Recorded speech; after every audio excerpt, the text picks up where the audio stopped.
Hello, galing ako sa grocery.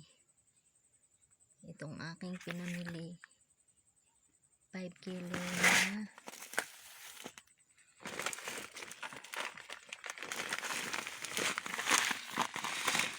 5 kilo na bigas.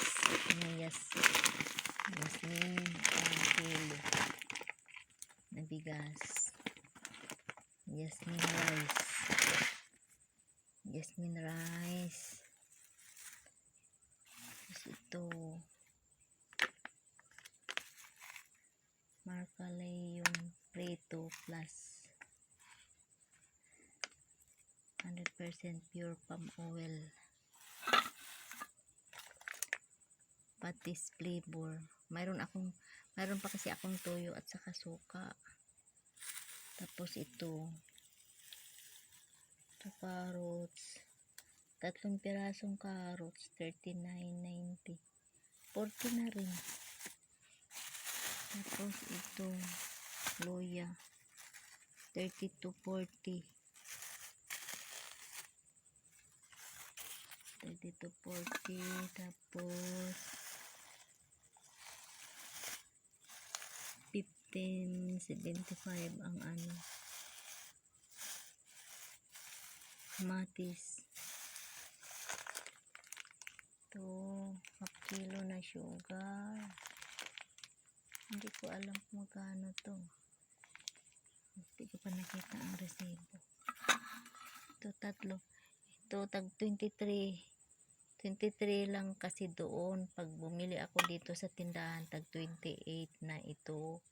Ang isa, di nakasave ako ng 5 pesos bawat isa. Tapos itong apple, 68.75 yung apat. Tapos ito 33.75, apat na praso na patata. Tapos itong pipino 43.30, 49.30. Ito 27 na itong nakapak na itong kinuha ko. Nakapak na itong kinuha ko. Nakapak na ito. Pero itong hindi ako na ang nagpapak. Ako na ang nagpapak nito. Ito nakapak na yan dati. Itong kamatis, luya, at saka carrots, pati patatas, saka yung pipino. Ako na ang nagpapak na yan. Ayan guys, alam niyo kung kano ito.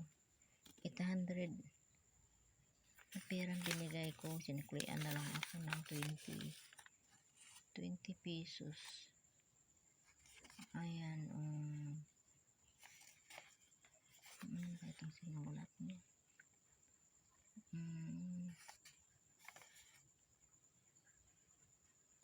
700, ay hindi, 788.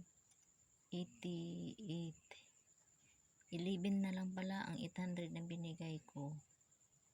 1160 na lang pala ang change. Ang bilis ng pera guys. Ang bilis ng pera. Mahirap naman hanapin. Yun lang guys. Thanks for watching.